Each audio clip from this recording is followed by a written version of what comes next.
wisdom, whiskey, and winning. And today we're just gonna get right back into it. So, Lo, what's the funniest stimulus check joke or post or Twitter post you've seen come out so far? The best one I've seen, bro, was when it's got the picture of Michael B. Jordan from Black Panther, and he walks up and it says stimulus checks hit, and then it says me at Burger King, and he's looking up and he's like, I want the throne. I was like, that's the best one I've seen, yo. Tay, what's the best stimulus post, joke, Facebook, anything, Snap that you've seen, man? Oh, like I seen a bunch of funny ones come in and out of here, but the most recent one I seen was this picture, and it said "Big families winning" in the stimulus check, and it has like all these kids. It just shows like how all these people are raking up on this stimulus, and this is a real thing, bro. Like people out here with like 4 or 5, 7 kids, yo, they're winning. They are winning. It's a quick come up, man. 12,600. That's it. I mean, they got 2, 4, 6, 7 kids. You know what I'm saying? So, you know. Hey, I don't know if y'all can see mine. Hold up. Let me see if I can. Bro, that's funny.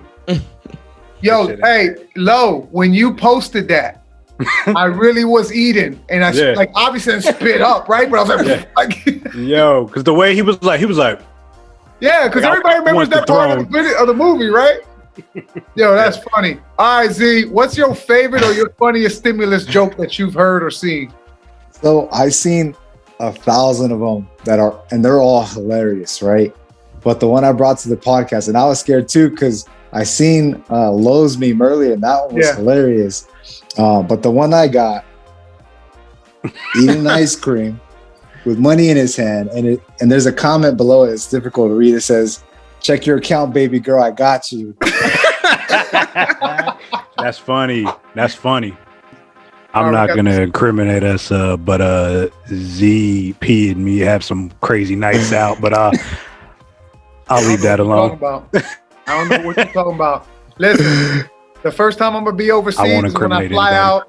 The first time I'm gonna be overseas is when I fly out in May, and I'm looking forward to man, shut up, man. Look, Lo, I mean P, Lo, you know, P be like, yo, we going out tonight, man. We gonna tear it up tonight. But finally we got somebody that could back that up too. Yo, and Z, then how many times did P flake? I promise you. Z, how many times did P flake? He be like, yo, we going out Saturday, 8:00. Everybody better be there. And then guess what? We start texting on Saturday at 6:00. We're P. Ghost. Yo, man, Zeus had bad dreams, man. I had to stay in the house with my dog. Yo, my man said Zeus had bad dreams. He would come up with some excuse every time, bro. He'd be like, nah, Julian tried to challenge me to FIFA, so you know how to give it to him real quick. Yo, I'm taking over the podcast. I'm sorry, Pete, man. You the host, man. Hey, host, man. Oh, hey, I'm the host because I started up. Other than that, baby, it's 25. I love this. We good. I love this show. Yo, man. Hey, so listen. Look at Z bringing the energy. He got us all hype. All right, hey, so we made fun of the stimmy, but on some, let's take it to a more serious note, right? What's everybody's plan with the stimmy, right? Because I think Tay and Lo know exactly what I did with mine, right? So, Zavala, what's your plan if you would like to speak on it with your stimulus check, all right? If you got it, if you didn't get it, that's cool. But if you were talking to a group of airmen and trying to give them some guidance, right? And you're like, hey, man, this is what I would do if I was in your position. After you tell us what you're planning, if you want to share that, what would you tell them? What's a good, having experience? I would kind of ask them where they're at financially, right?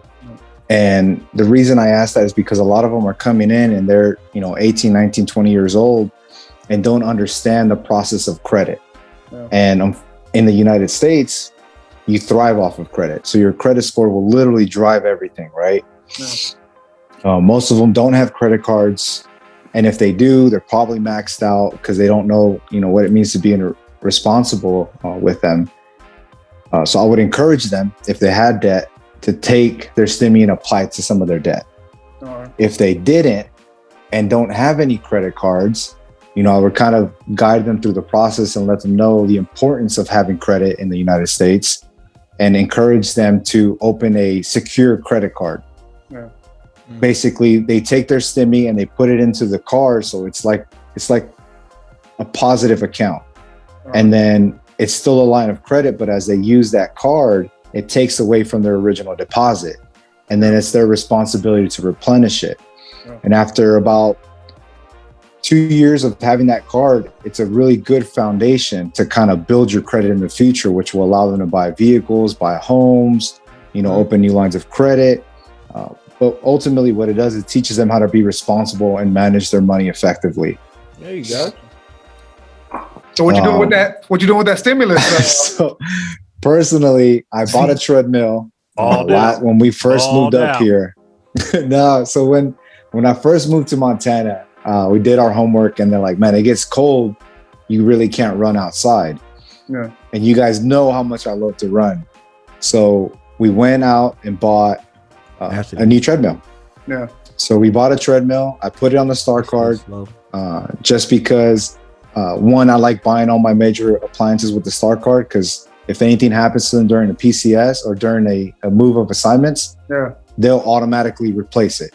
At the price, right? At the price that you bought it for. So any, TVs, washers and dryers, whatever the case might be, I recommend buying it because you get a brand new one if they damage it in any shape or form. But we bought a treadmill and I'm just going to apply the stimmy to it and just pay the debt off.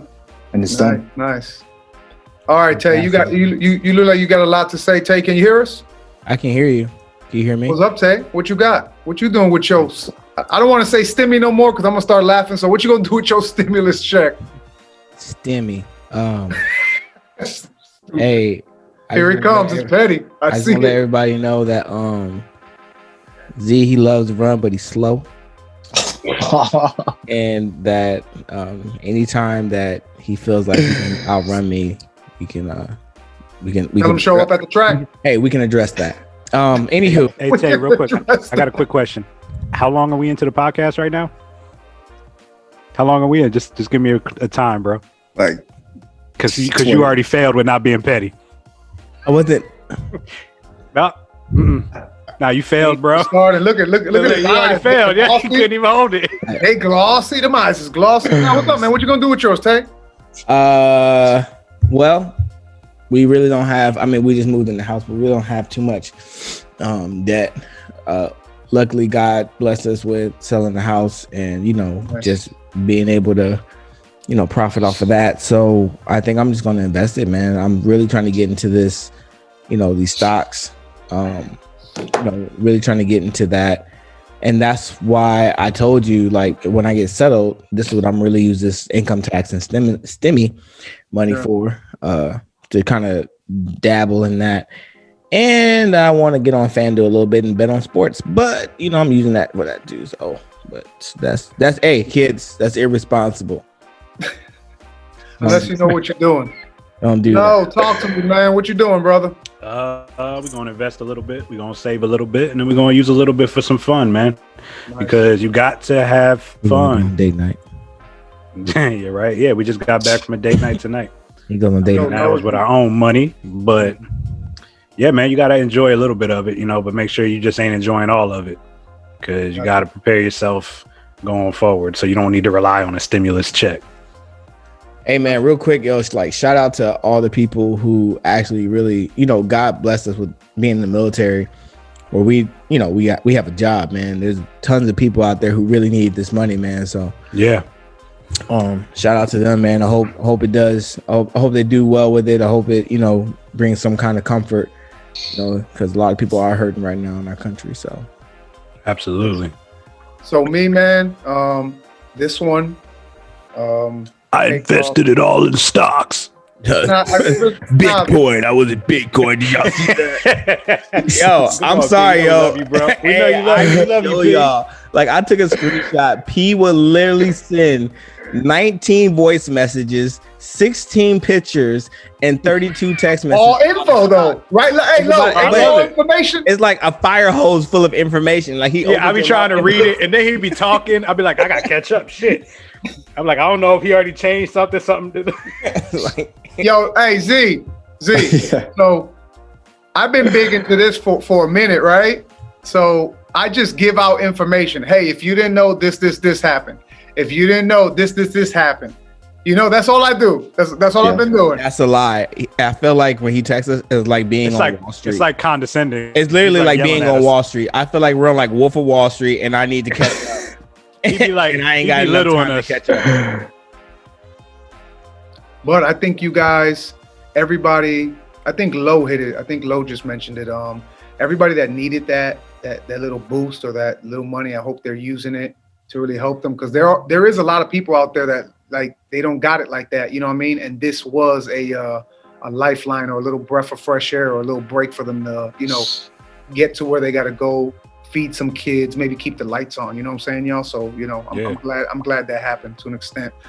So I do want to move on to the next the subject. And me, you know, I got 2 little girls, so this, you know, it's serious for me. I just had a friend tell me that her 14-year-old daughter had to have a meeting with the principal and this other boy, because the other boy joked around with her. You know, she's like, yeah, you're gonna be my girlfriend. Very forceful, right? And he's like, he made the comment, oh, if you don't give me the kiss or you don't give it to me, I'm gonna rape you. Like, he meant it joking, right? So I was thinking about this the other day. I was like, yo, that don't sound funny at all. But I was trying to think back to me, because I grew up with my mom, single parent, grew up with my sister, and a lot of women in my family, right? So I've never ever thought like that, thought that was a joke. So, and with recent events, man, I've seen it over and over on my timeline. A lot of people talking about it, you know what I'm saying? So Lo, I'm gonna ask you, all right? I'm gonna start with you. What do you think we can do? And I know there's a big change from us laughing. I think as men, we need to kind of talk about this, man, because I don't want to insult anybody on the subject, but I do feel this is our problem, because a majority of it, when you think about rape, you think about a man on a woman. You get what I'm saying? Yeah. And physically, we are the more physically dominant of the two, right? So, yes. Lo, as men, what do you think we can do about this whole, I don't want to say culture of rape, but what can we do about rape, man? Like, from the man standpoint, in your opinion, brother?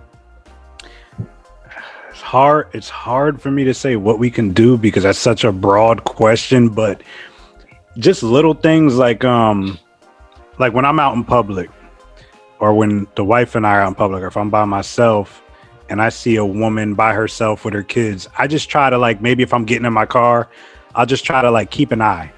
Yeah. You get what I'm saying? Like, there's things like that you can do. Just try to keep an eye on people to, like, make sure nobody's, like, trying to harm them, because that's where shit happens. Like, when you're in a parking lot or something like that, and I would hate for something like that to happen on my watch. So I just try to, like, make sure they're good, like, there was an instance where I was loading groceries in the car, and my wife, just trying to be helpful, she went to go push the cart to the little the cart thing.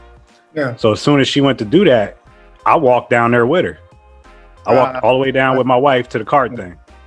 She didn't need me to do that. She could have just handed me the cart, and but I want to make sure my wife's okay. So I guess it's just, as men, we got to do a better job of just looking out for everybody, not just the women in our lives. Yeah. We got to make sure we're keeping an eye on everybody, because at the end of the day, you don't know when somebody could get sexually assaulted or raped, or, it's, like I said, I don't know what to do. I do think we got to start teaching the kids younger. I don't have kids, so forgive me for speaking on this, but there's a lot of things that happen with young kids that we just deem off as, oh, that's cute. They're just playing. When it's not, yeah. When it's not. And maybe that's something that we got to start nipping in the bud early, and not letting that shit slide, not letting it, because, like, there's little things like, how when your daughter, not y'all kids, but, somebody's daughter or their son might, like, smack their parent in the face, just like as a young kid, you're like, haha, they're just playing. That's the type of shit, you just keep letting slide because, oh, it's cute, it's funny. And now they hitting people in school. Yeah. It goes back to the same thing with, like, the rape culture, man. They doing little shit like that, and then now they turn into a full-blown sexual assault and rape when they're older, and that's not cool, man. We got to protect our women, man. We have to protect our women. We do. As men, that's all we can do. I don't know how to do it, but I know that's how I try to do it. So gotcha. I don't know if that answered it. No, that's good. That's good. Hey, Z, so I got one for you. It's the same concept, but just worded a little different. How do you feel about guys that take that defensively? What's your answer for men that take it defensive because they know they're not the problem, right? What would be something you tell them so they can start thinking outside the box? Hey, this is more our issue than it is for the women. So that's complicated, right? Because you'll find yourself being defensive at sometimes. I find myself being defensive at times, just kind of being associated with that stigma that I could have the potential or be associated to have the potential of sexually assaulting somebody or raping somebody, right? It's because you're a man, yeah. Because I'm a man, right? So I'm gonna take defense to it because I'm not like that, everybody else in this room. I was, raised by my mother. Yeah. So my perspective, my understanding of treating women is different. I don't know what it means to be, raised by a father figure because I didn't have one. So this whole male entitlement, I'm oblivious to it. And I personally don't understand it. What I would recommend to those that, find themselves defensive in nature, or even more than that, is that they have to understand that ultimately, as men, we make the conscious decision to harm others. And it's our responsibility to treat others as we want to be treated ourselves.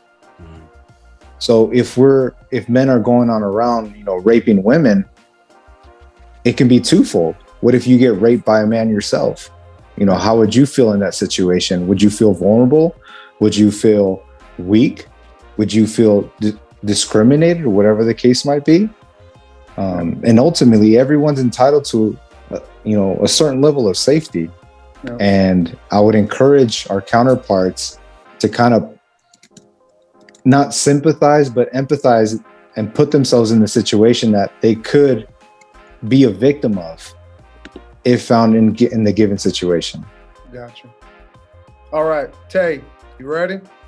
As a general consensus, women don't feel safe. So as men, anybody listening out there, you know what I'm saying? Because I hope this resonates and then keeps going and sparks that conversation for more, right? How can we make our women feel more protected? So initially, man, most women, I'll say, I'm not going to speak for all women, but most women's number one need is security. Yeah. Right? Security in a relationship. They want to be secure. They want to know that they're the only woman in a relationship. Security in their household. They want to feel safe in their home. Security in their job. They want to know that it's their job. And a lot of times, you look through history, women have fought very hard for their security. And I think that in order for us to ensure that they do feel that secure, they need to be around real men. What I mean by that is men that take pride in being a man, being a good man, and taking care of their responsibilities as far as their kids, as far as their wives, their daughters, and we need to breed that culture. Unfortunately, it's a culture built around this rapey BS that you can touch and do anything that you want, say what you want to women. I know the military is quickly trying to dissect it out of the culture, but it's not really. It's still there, right? Because girls want to, and also not girls. I'm not gonna say girls. Excuse me. I'm sorry.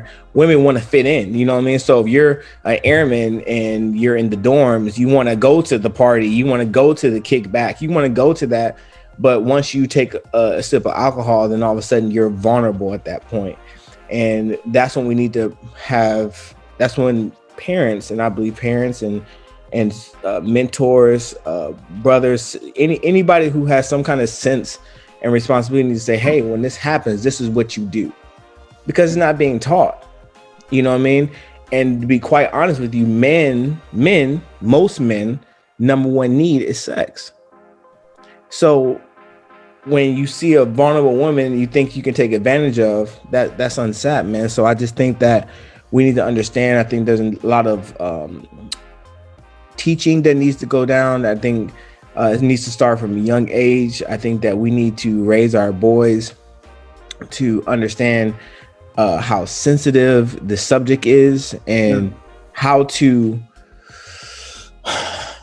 navigate a lot of things, man. And as parents, it's such a it's so critical for us to make sure that we teach these critical parts of life. Like it's how you treat your woman. My dad, you know, my real mom, she was out of my life quite when I was younger. My dad, I watched my dad.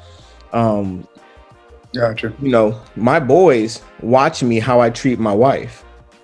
They watch how I treat her. They know that I don't yell, I don't scream, I don't do anything. I treat her a certain way. So that way, when they grow up, they model that. I don't always talk to them or preach to them. I set the example.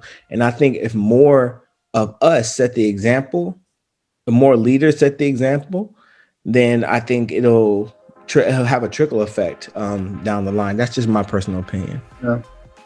I think a lot of men need to realize that we don't control that battle space, you know, and that's where the confusion comes in. And then you start feeling like it's entitled, like Z said, you know, like, oh, it's just, I can get, no, we don't control that battle space whatsoever. You know what I'm saying? And if you can understand that, I think less problems will happen in the future. Now, I'm not talking about somebody lying about something happened. I'm not talking about somebody being, what you call this, not all the crazy stuff, all right? I'm talking about the 97% of the women that something has happened to them without some crazy circumstance happen, right? That shouldn't have happened in the first place. Cool. But hey, good takes on that. And I appreciate y'all coming at the question in a positive and, you know, your opinions from where you come from as men. I appreciate that. Let's go on to the next thing. All right, Z, you ready? Let's go. How does your circle affect you? Your circle of people. So I've been thinking about this question all day, and he's been in a dark room just thinking about I'm gonna answer this. weak arms heavy, just vomit on his shirt already. Mom spaghetti. Oh, sorry. In front of the church.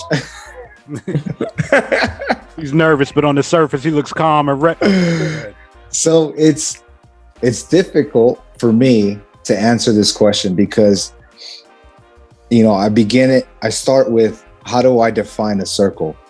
Yeah. And I'm going to go deep into this, right?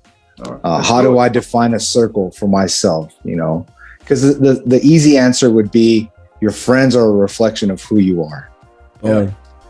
You know, and that's typically what you'll hear amongst the masses. However, your friends don't necessarily define you. And friends are categorized in different manners. And I hope you guys understand that, is that, you know, you have your friends that are there, but if you call them, they don't pick up the phone.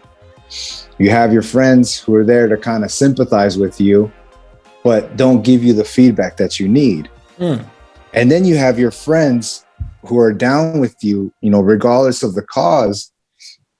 Different friends, and you categorize them individually depending on what they provide you or what you provide each other, you know, depending on your friend group. So my circle is not necessarily a circle.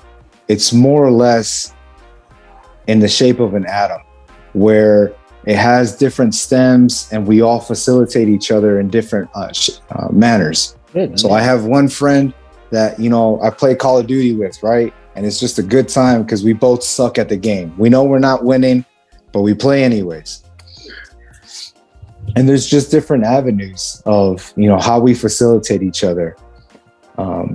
Ultimately, I think, you know, friends in a circle or friends that, you know, outside of it, we all provide each other something to learn from. And I think that's what I value the most. So even if a friend, you know, who isn't the greatest of friends is still going to provide me some type of information, some lesson learned, you know, some life experience that I can learn from, you know, take it or abandon it into myself and progress forward. Gotcha. Good stuff, man. So there's just, it's a complicated question and I had trouble with it. And I think I'd be limiting myself if I called it a circle. Cool. Hey, Lo, you got anything to add to what Z just said, brother? I like how he put it. Me personally, I keep a circle, man. I just anybody that's known me from the start of my career till now, my circle has gotten smaller and smaller and smaller and smaller to where the only people I even talk to that's outside of my family is y'all and one person at the base I'm currently at. Yeah. Not including my coworkers.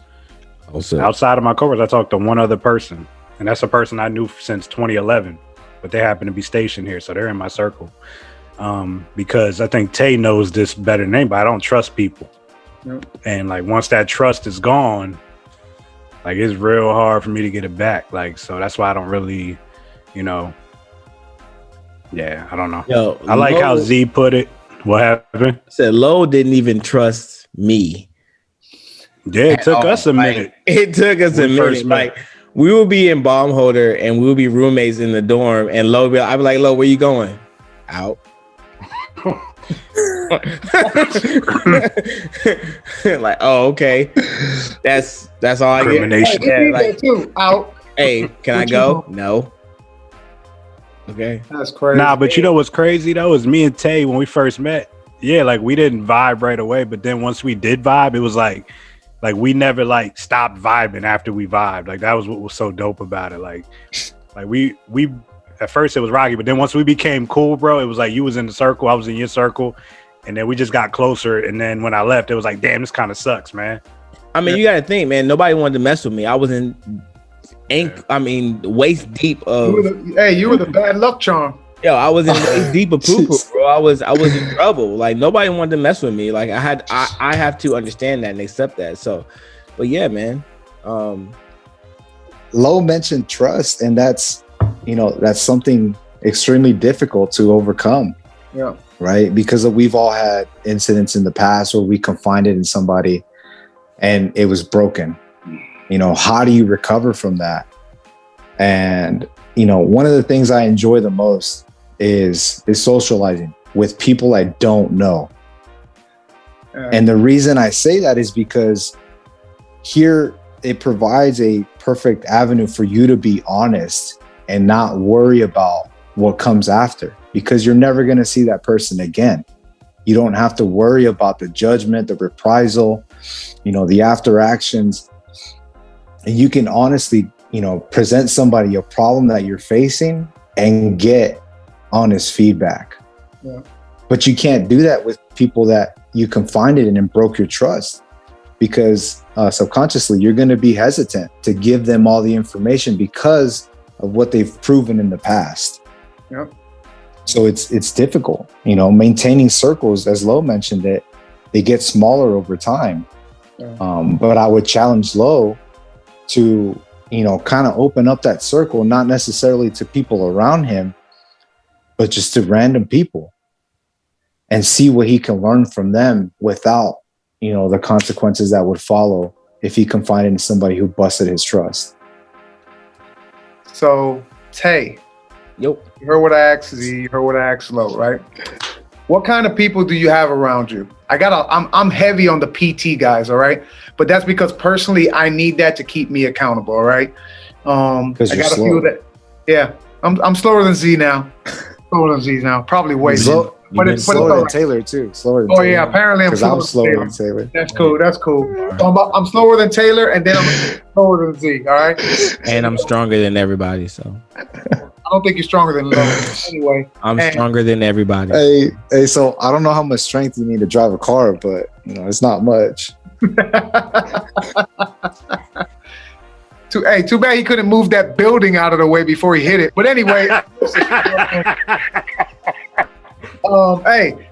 What are some of the people that you feel you must have around you, Tay, to be Tay? The person you are today and the person you're trying to become. Most importantly, man, the people that are around me, man, I need to know that they're loyal. Like, I hate fake. I will tell you this. I hate fake. I hate fake stuff. I hate anything that is fake. Like, I cannot take it. So those people that are around me, they need to be real, man. They need to be genuine. And I need to know that, they need to be transparent and predictable. Like, I need to know, like, oh, okay, like this is who they are. And I can adjust to that. I deal personally, and I'm going to be really transparent right now. I deal with abandonment issues. You guys know I lost my brother tragically this year. And I deal with abandonment issues with my mom, my real mom, because, she just kind of up and dipped on me. And so when I feel like someone is not being loyal and I can't really predict, who they are anymore, I'm quick to bail. Like, that's just who I am. And I'm trying to work on those things. I'm trying to work on that, because that's not necessarily a good thing, right? Sometimes my instincts to bail and it helps me, it protects me, but sometimes it's not. But so that's one of the main things I really need, man, is loyalty. Some of the other traits, I think that, like Z said earlier, you are the product of the people you hang around. You know what I mean? So I look at all you guys, man. Z, I don't have to talk to Z every day, but it seems like whenever we're close, we resonate. You know what I'm saying? And I find myself trying to be similar to him in some kind of way, shape, form, or fashion. You know what I'm saying? So I look at all you guys and I see Lo as my down-to-earth friend that is culturally aware of everything around him and that can get it in the gym. Like, I know I can go to the gym with him and pick up weights, put him down, move stuff out the way. I can have that deep conversation with him. He's gonna let me vent. Yo, I promise you, one thing I love about Lo is he gonna let you vent. He like, nah, get it out. That's what he gonna say. And then on top of that, he checks on my mental status, because he knows all the stuff that I've been through. He knows the people that screwed me over. He knows about all the trials and tribulations I've been through, whether personal life, professional life. And then I got, P, I got you, and I got like my financial advisor, my big brother. You're annoying. God, you're so annoying sometimes. He definitely is the big brother. He was the big bro. He is big brother vibes, bro. And he's so effing annoying, man. Because he makes you feel like you ain't doing shit. You're like, damn, I need to be invested. And then, because people like, but I learned stuff like that. I promise you. Here's a prime example of P. What you doing right now? Oh, I'm just sitting on the couch. Oh, you're not working out? Okay, cool. I guess you're just gonna take it easy. It's gonna be a lazy day today. Right? Caught you. Like, first off, it's 4:00 in the morning. Oh, your knee hurts. Like, that's but you need that. And as much as annoying as P is, and as irritating as he is, he can make me he can motivate me to do things. But on the side, P is the calm voice. He's like, hey man, here's what you need to do. Here's what you need to spend your money on. This is where I want you to be in this many years. Like, he has the plan for you, and you didn't even know like he was even thinking that way.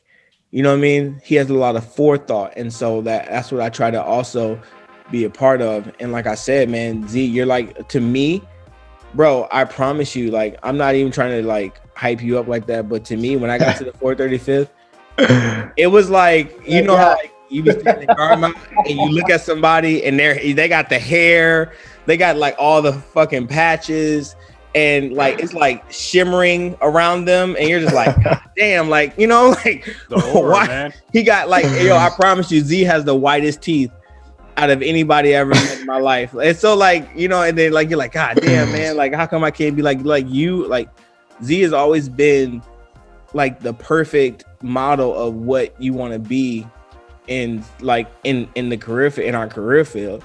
I'm not saying that he's never made mistakes, but when you look at him, you just say like, man, that's what right looks like. You know what I'm saying? And he's always said that. But then he can tear it up and have fun with you at the same time. So what I'm saying is my circle is compiled of different people who I try to model myself after, and that has become the product of me over time. Because when I first met you all, I wasn't this person, and I didn't have a circle.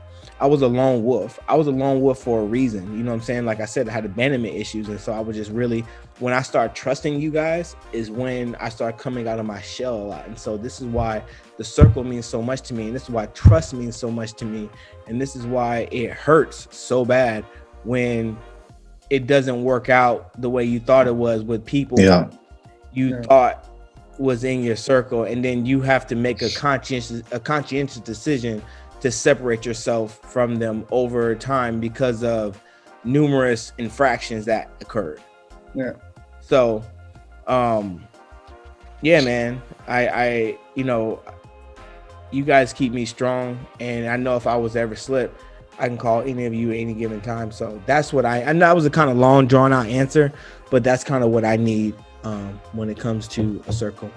So, Lo, got a question. What's up? Do you feel certain people are more important? Like, is the financial guy more important than the spiritual guy?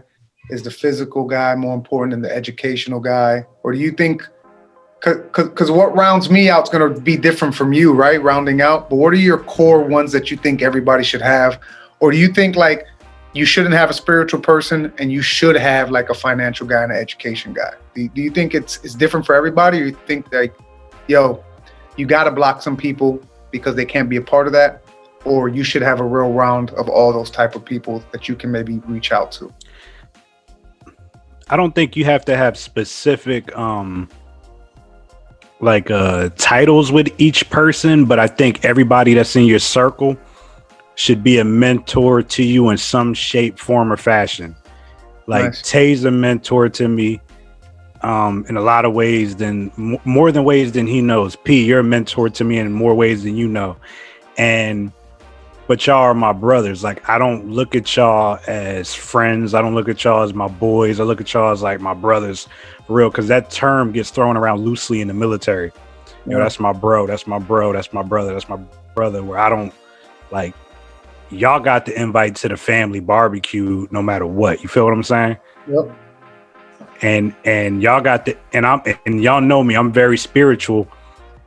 Not everybody gets an invite to my house. Like, the wife and I sage our place, bro.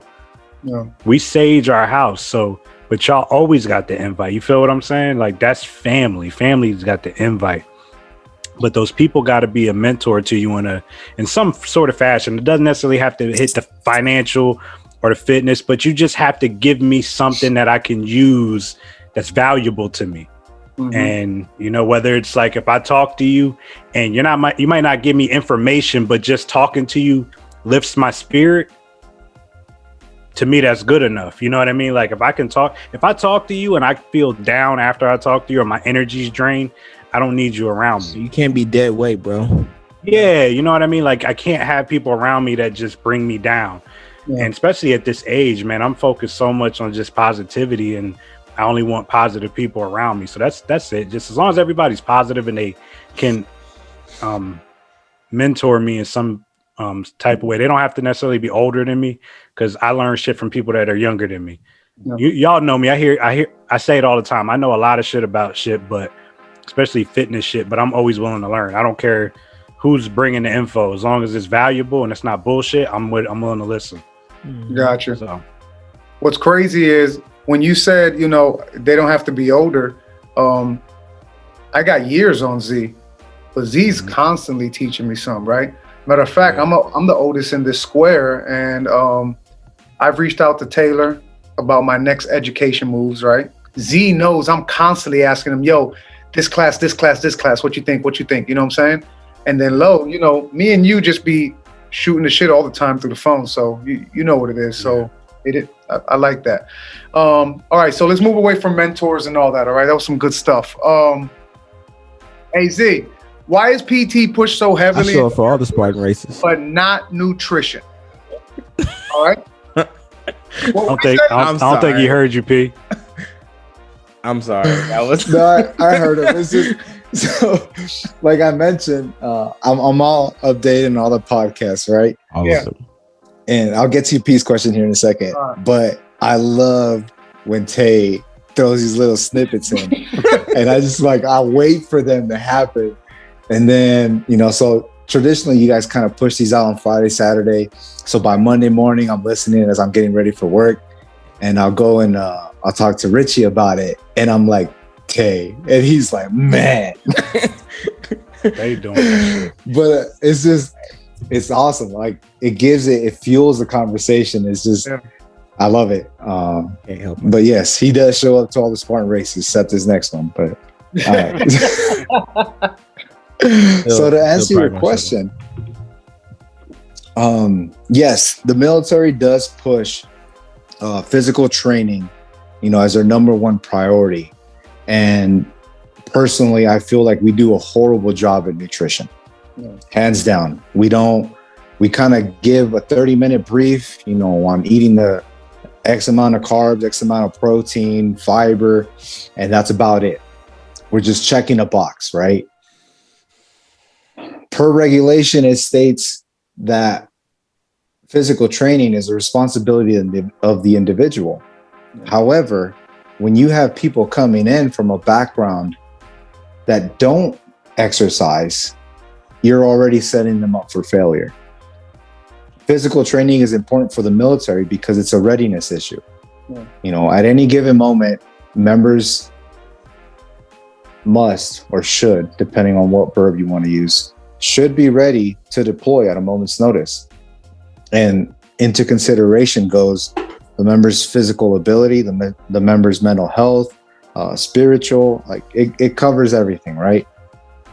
If you're not squared away in one category, then you're kind of preventing yourself from being ready to do your job. Nutrition plays a factor in the sense that 90% of your health comes from nutrition. And I'm gonna be honest with you, I got a horrible diet, 100%.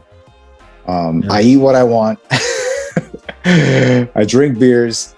I love turnovers. Like, those things are crack. I got like 3 of them upstairs right now that I'm about to crush after this podcast. I love it though. But the next morning, tomorrow morning, I got a 40-mile bike ride. Yeah. So, you got to give some to get some. And for me, I love working out.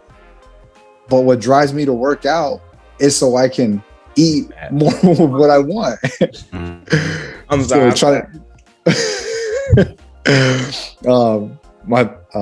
A friend just told me about this cheesecake in town that I got to go try now. So, I got to go try it, and I got to get an extra mile in or something to cover for that cheesecake. Yeah. But unfortunately, the military does not do a good job.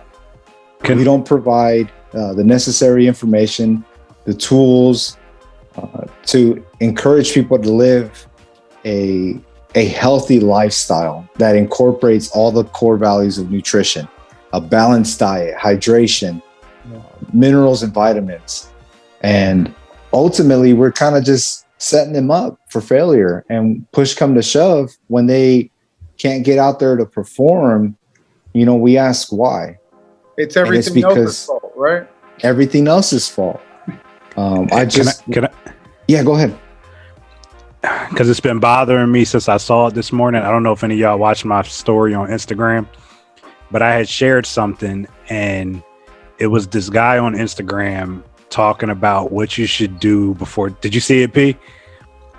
He had shared something, and I shared it in my story, and I said, if you care about your health, don't do this. Yeah. And what he said is all you should eat up until 12 o'clock every day is fruits. That's it. Oh.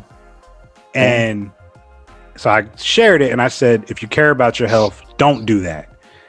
Because a lot of people are going to follow that. Like, oh, well, I guess that's the way to get healthy is I just got to eat fruit. And then after 12 o'clock, I can do this, that. Yeah. You know what I mean? And it leads me to the military, and why that question that P asked is like, it burns me up, is because the military, sometimes they throw a blanket statement on nutrition, and nutrition is not a one size fits all. Yeah. And that's the problem. They think like Tay's nutritional needs are different from all of ours. My nutritional needs are different from all of y'all's. But then here's the thing. There is a one size fits all when it comes to fitness. There is one way to lose weight, and there's one way to gain weight. That's a one size fits all. But when it comes to the nutritional needs of that individual, it's not a one size fits all. Yeah. For all 4 of us to lose weight, we all got to do the same thing. You get what I'm saying? Yeah.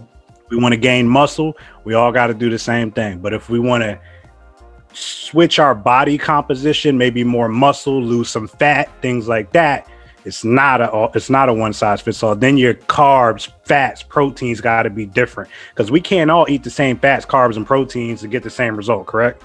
Yeah. That's what bothers me. So that's all I wanted to but that's what I wanted to say, because the military puts that blanket nutrition statement out, and they don't even really focus on nutrition. They're just like PT, PT, PT. And then you see these obese people falling out, dying. Saran wrapping themselves. I'm sorry. Saran wrapping themselves, you're trying right. to lose weight, but Yeah, they're they not do that. focused on the nutritional aspect. It was like last night pot roast. Yeah, man. But here's the thing. You got people like Z. Z's a freak of nature. You're like a LeBron James in the military. LeBron James is a freak of nature. You're a freak of nature because, like you said, you can eat what you want, yet we've seen you. You're fit. You know what I mean? You run faster than most people I know. You're a freak of nature, but for a big population, they're not like that. They can't eat the way you eat. They can't drink beers. You know what I mean? Because you get what I'm saying? So it's just, I don't know. I wish the military did a better job with the nutritional aspect, because I think the nutritional aspect plays a big part in the mental aspect. That's all. I agree. It's long-winded as shit, but that's where I was going with that. You hit it on the mark, and I agree. I can't put on muscle to save my life. And it's primarily because how much I run or cycle or, whatever. And the military, does this thing where they tell you, all right, you're going to run this year and this is what you got to run in a certain amount of time. But even then they don't tell you the efficiencies of running. They don't tell you got to wear the right shoes. You got to be aware of your stride. They got to be aware of your heartbeat. We don't provide that information. We do everything else, but don't provide the physical fitness aspect, and then yet demand them to excel. And when they're not excelling, we punish them for it. Yeah. So it's a double redundancy. We're doing it to ourselves, by not providing this information to our members, and then get mad on the back end because they don't know it. Z, you just sparked another question. Can I ask a question, P? Go ahead, brother. I got my question. Hey, Z, so you sparked something when you just said that, like, the people don't pass the fitness test and then we punish them. So this sparked a whole nother question. Why is it that people get punished for failing a PT test, but not rewarded when they pass? You get No. Get a day I'm off. asking a legitimate question. Okay. Because I saw it pop up on one of those mentoring pages on Facebook. This isn't a question that I thought of. I saw it today and I saw people answering, and I was like, all right, I'm gonna bring that to the podcast. They said, why do we punish them, but when people pass or they get excellent, this and that, there's no promotional reward or anything like that. Something like that, I guess is what they were trying to say. How come it doesn't go towards promotions? So it's, from what I've seen, right? Across different commands, it's an expectancy. It's what it is, which is why it's not on our evaluation reports. Something as simple as, like, you're expected to be at work at 7:30. You're expected, to not depart work before, 4:35, whatever the case might be, unless you're pulling a 12, like, majority of our maintenance defenders, CEs, whatever the case might be. It's expected of you. And some commands do a better job of rewarding their individuals that excel. However, it's not standard across the board. And it's unfortunate. And the reason I say that is because you have people, I'm not speaking for myself here. You have people who juggle physical fitness, job, education, and I hate to say it, but volunteerism, image of the Air Force is a huge thing that juggle all those 5 categories, but are not getting extra for it, right? And then you have people who are failing their PT. It affects their job, it affects their readiness, and it affects the mission. And Z, it affects their mental. And it affects their mental. So one thing I wanted to mention about the mental health aspect of things, and I mentioned this on the podcast before, is that the Air Force got away and made it, like Z said, an individual, responsibility. If you guys think back to our 435th day, some of the best times that we had when we all did PT together, it brought us all together, it brought us morale together. And then if you can visibly and physically see if there's something wrong with someone, if we were going on a 2-mile run and everybody was beating Z because I would be in front, then I would know that there was something wrong with him. Like I would physically see that there was something wrong with him. I would automatically I would look back over my shoulder, and I'd be like, oh my God, over here. He's not running, he's running slower than usual. So I would be able to see that. And now you don't see that. You're leaving it up to the airmen, and you guys all know that when you say, hey, go do PT, you got until 9:30 to do PT.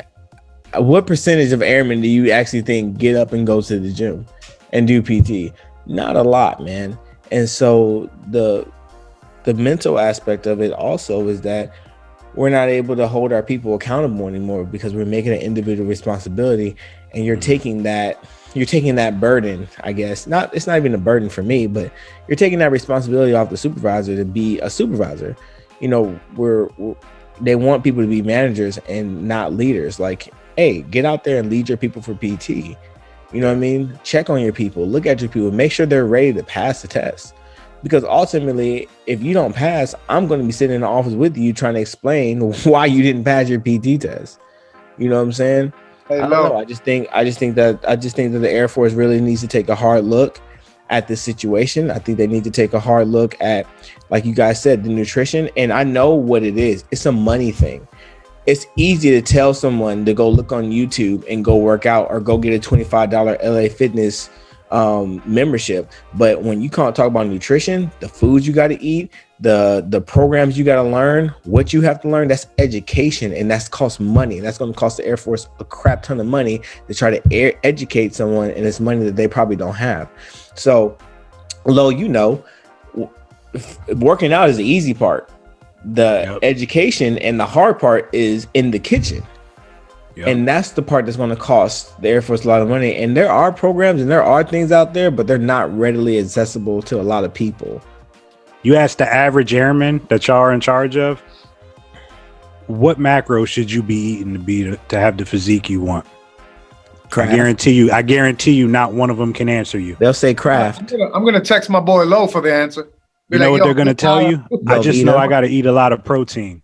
They'll say, "Oh, Velveeta craft is what I eat for my macro." That's the macro I'm about, Velveeta. But hey, Tay, and I'm guilty of doing this. Ask somebody what a good diet looks like. I guarantee you they're gonna tell you broccoli, chicken, and rice. Yeah, stop. You know what I'm saying? That's the problem with fucking it's crazy. But go ahead, Pete. I know you said you wanted to ask me something. This is from a few things back, right? We're talking about people are affected. Go back. Knee-jerk reaction, right? Yeah. So I got a question for you, man, and this is directly at you for the Air Force. All right. Oh shit. What's wrong? Here we go. Ready? Watch this. What's actually? Let me stair step you. I'm gonna give you some rope and see what you do with it. In a quarter, do you think you could perform a PT test in 1 quarter? Oof. 3 months. All right, 90 days. Do you think you can perform in one of those days, Monday through Friday? Do you think you can perform a PT test? 100%. Okay. What is the issue with doing quarterly PT tests, and at the end of the year, the test that is recorded is your best test of the 4? People's feelings are going to be hurt. No. Listen, hear me out. It can't be a manning issue. It can't be a timing issue because you just answered in 90 days. Yeah, anybody can do it. And I don't care how you do it. PTO for the squadron, PTO for the group, PTO for anything, right? Or the PT section, right? Whichever, right? What would be the problem with that? The fact that the Air Force caters to everybody and everybody would bitch about it. Everybody would bitch about it. Now, there's going to be a small majority. There's going to be a small majority of people like us that are like, all right, fuck it. We can do it. Do I necessarily want to do it? I'm going to be real. Do I want to do it that often? Fuck no. But I'll do it. I can do it. But you already know, let's just say the Air Force said we're thinking about doing that. Yeah. All of y'all airmen would start shitting bricks. Oh my God. All of y'all airmen would come to you. Hey, Sergeant Taylor. Right? Yeah, no, Sergeant Zavala, is this real? Like, yo, it'll be an uproar. It'll be an apocalypse. Yeah, it'll be. But listen, because they're looking at the negative, right? Yeah, that's the None of problem. them hold weight. The only one that's going to hold weight is either two things: the passing or your best score. Get it? Yeah. What's the problem with one time every 3 months? Your workout for that day is a minute push up, a minute sit up. Got it. A mile and a half. You get it? I'm looking at the positive behind it. And this question was brought to me. I like that idea. You get what I'm saying by that? Like, But honestly. P, it's just honestly, people are fucking lazy. Yeah. Like for me, for example, I love going to the gym, but I get not everybody's like me. Yeah. Tay loves going to the gym early in the morning, but not everybody's like Tay. Z loves running 9 million miles in one day. Not everybody's like Z. Yeah. P, you're just a fucking freak of nature because I never seen somebody run like you in a fucking full uniform. So, but not everybody's like you. Not everybody's gonna want to do that. You know what I mean? Yeah. Except P. It just the truth is it's laziness, bro. And the Air Force is they've coddled that lazy mentality. Yeah. And look, I'm gonna say this because I'm transparent. I'm guilty of being lazy in the military. I'm 100% guilty of not wanting to do a fucking PT test, not want to do that shit. Especially y'all remember in Germany when I was bigger than I am now. I didn't want to fucking run. I didn't want to do none of that shit. Yeah. But now I'm a lot leaner. I was swole, but now I'm a lot leaner. Still got the muscle on me, but I'm leaner. But I have a different mentality now.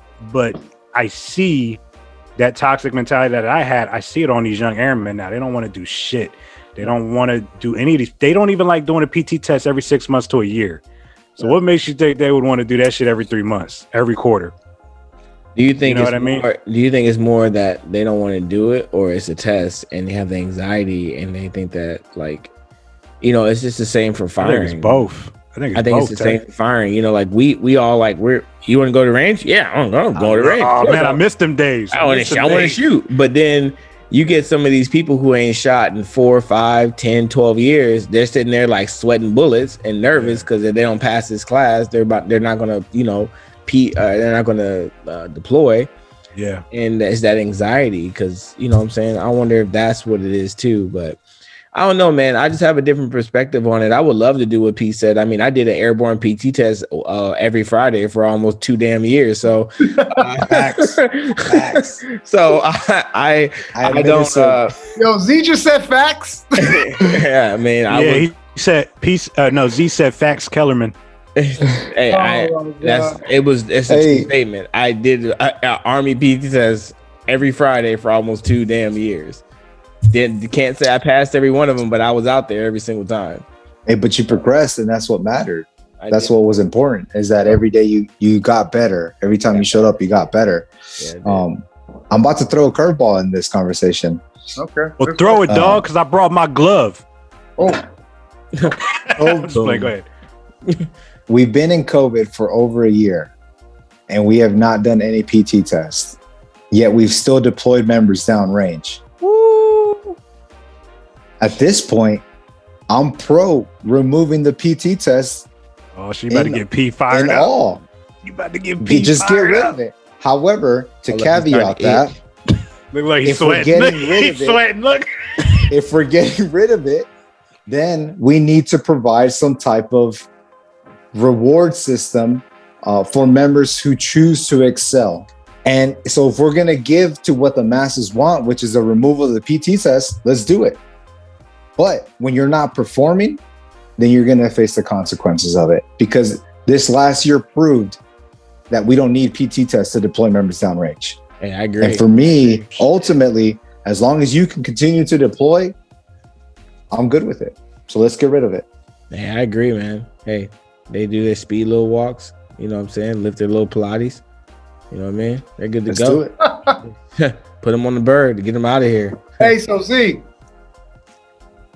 So if they're going to take that away, if they were, let's say, like, if, you know, what if, right? If PT's taken away, what do you put in its place? It's not that we're necessarily removing physical training from, you know, total force. All right. We're just removing the directive that requires members to annually conduct the exam. Commanders at that point will have the ability to kind of flex on what they want to see and what they don't, depending on mission requirements. However, if you were asking me, and my personal opinion on it is, we should focus more on the overall development of people, not just one specific category. But if we're going to do overall, we need to do it right, because we need to start developing better people, not just better leaders. By developing better people, leadership will follow. But if we have shitty people, there's nothing we can do with it. And I've kind of been preaching that the last, couple years, and my time down at the 820th was a lesson from that, is that we need to develop better people overall, and everything else will follow suit. I like that, man. I like that. I like that. Good. Tay, and this ain't me asking, this is just a random question that came into the email. I'm assuming, right? What is the wildest memory in the military without incriminating yourself that you've had? Oof. You can just keep it fun. You can keep it PG. All right, Look, Tay's going through the Rolodex. Hey, I'll be real with you. I don't think I told too many people this story. So, Low went home. I came up to relieve Low from bomb holding. It was like Low's 9th time. Like, I came up there to relieve my man from bomb holder, and I'm still kind of new. I still, like, the car accidents happen already. I'm already in deep trouble. I just got my gun back. You know what I mean? I'm ready to work, and I relieve Low from bomb holder. And I'm going through the armory. We had that's when we were still having 120 students, and you had one armor to de-arm everybody. You know what I'm saying? And so I'm just going through. Of course, they were out live firing that day, so I'm going through and clearing out all the weapons and stuff like that. And I know where this is going. I know where this is going. And all of a sudden, I didn't look down and check one of the weapons, close the bolt, boom, shot the ceiling of the armory with a live round. And I was just I looked up, the cement's falling on my face. I'm like, oh God. No, I can tell it. Ain't nothing happening to me now.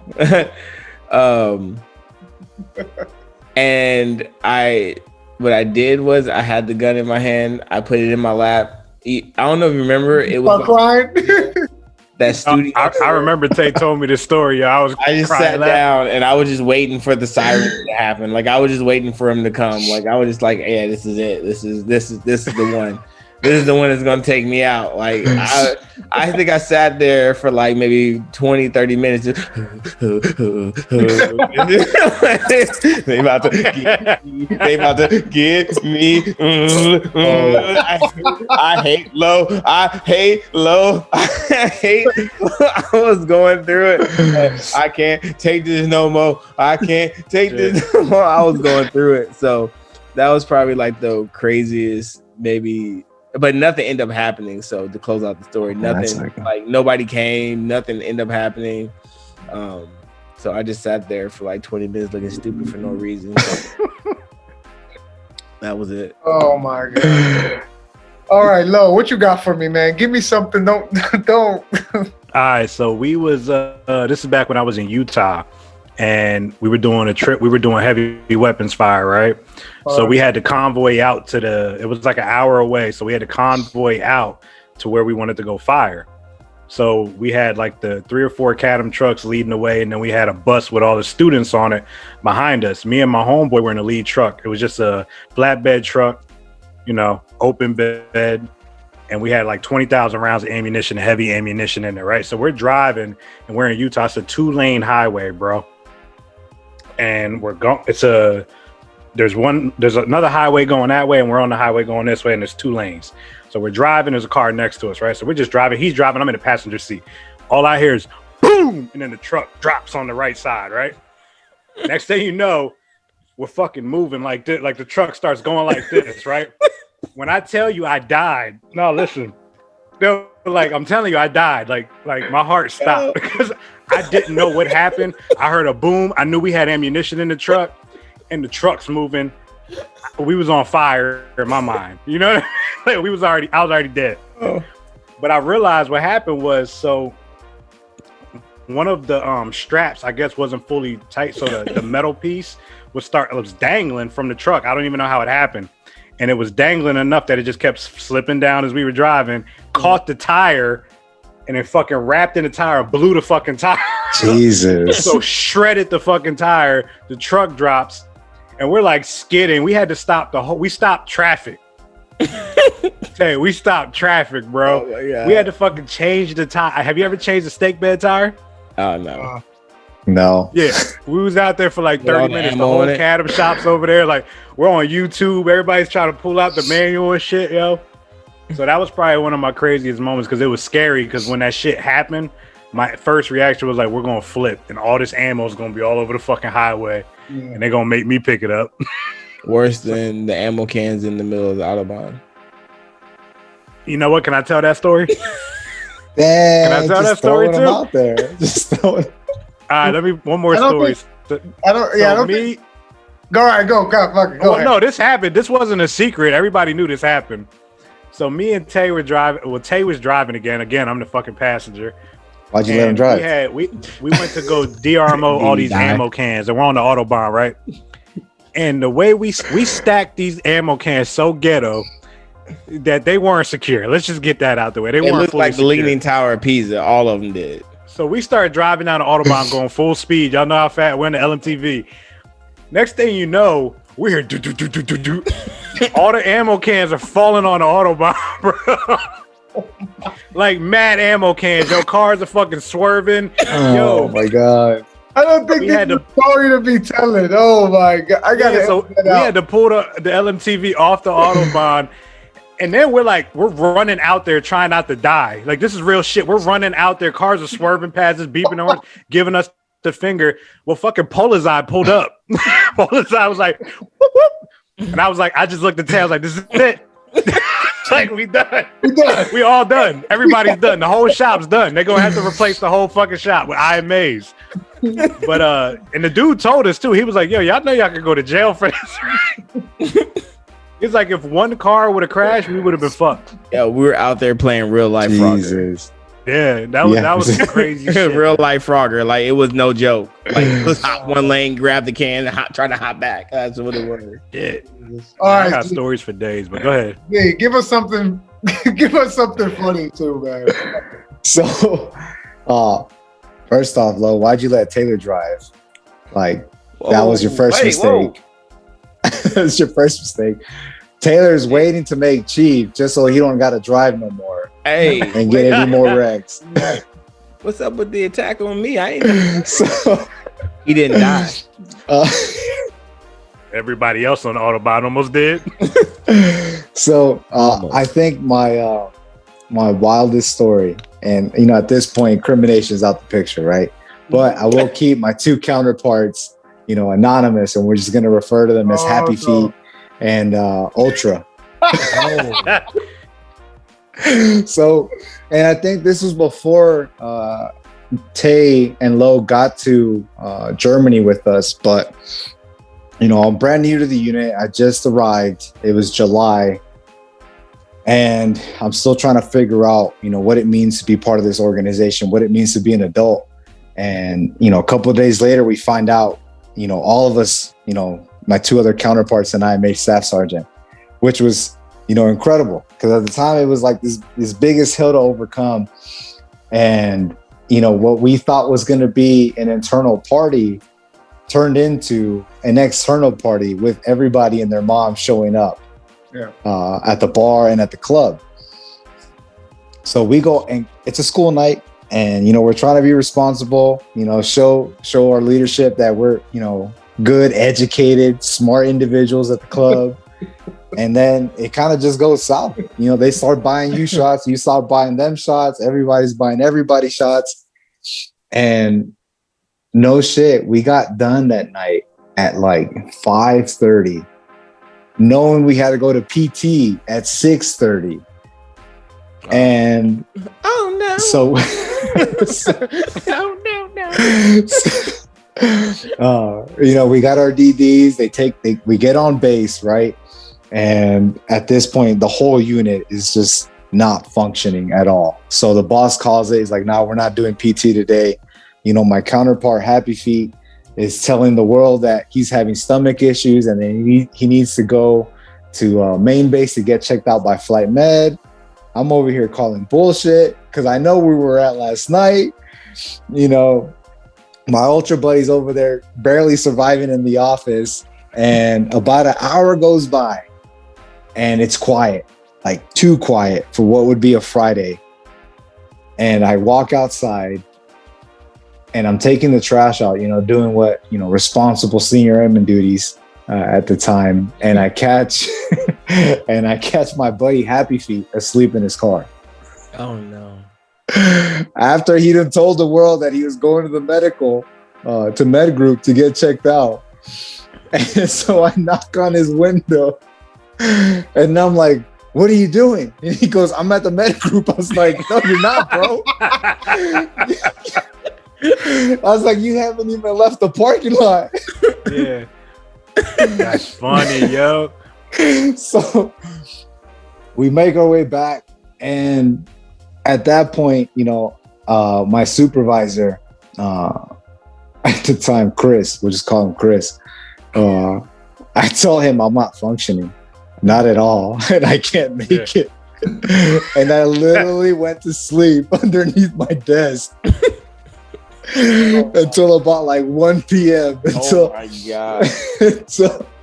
until top floor called that the bar was open, and then we all ran downstairs to kind of get rid of the hangover we had from the night before. Wow. But it's just looking back at it, right? And I'm grateful not to have been part of any regular security forces unit, because I probably wouldn't be where I'm at now if I had pulled some shit like that. Yeah, dude. Oh my God. Well, you weren't arming up. It wasn't like, it wasn't like you was on. We weren't, but still, like, it is what it is. But it was a good night, and it was an introduction to what would be a very fruitful organization, not just for myself, but for everybody that was there. And it more or less kind of carried us for the next couple of years. And, it set the tone, right? It set the tone that as long as you... Party hard. Craziest memories I ever had was being there. This was a fun one. It was a little different, but I loved it. I love that we did one that was kind of like, that kickback style, Low. So I appreciate it. I loved it. After the podcast. Z, thank you for the candid notes and opinions and always being who you are. We appreciate it, man. And I see dope. Big things and good things in the career field. Tay, you got any quotes or anything smart you want to say? I always want to go last, man. All right, Low, hit me.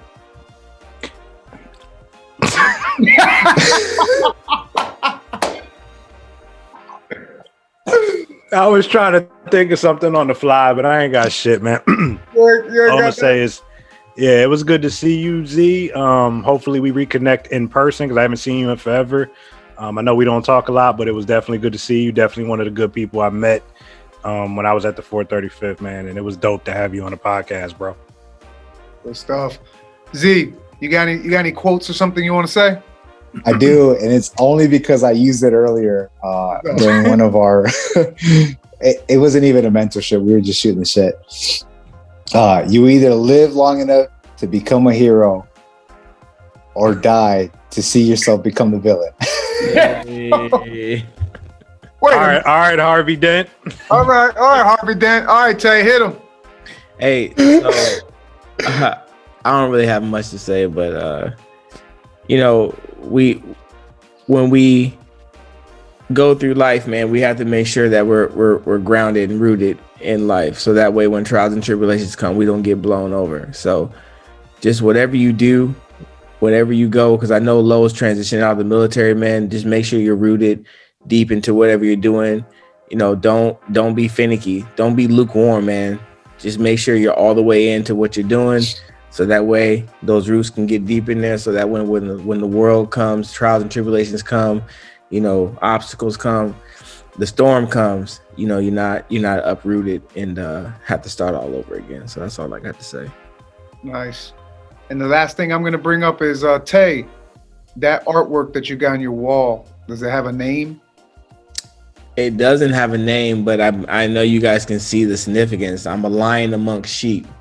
So I've been counted out a ton of times, man, in my career. Like, people always like told me what I couldn't, and what I couldn't and what I could do. They always gave me my limitations, and can't nobody put limitations on me, man. So I've done a couple of things that people said I would never do. So I've always seen myself, man, and now that I'm in the position that I am, I'm a lion amongst sheep, man. Like, so people around me, people who, unfortunately, the Air Force have made this thing a competition. Is kind of what I needed.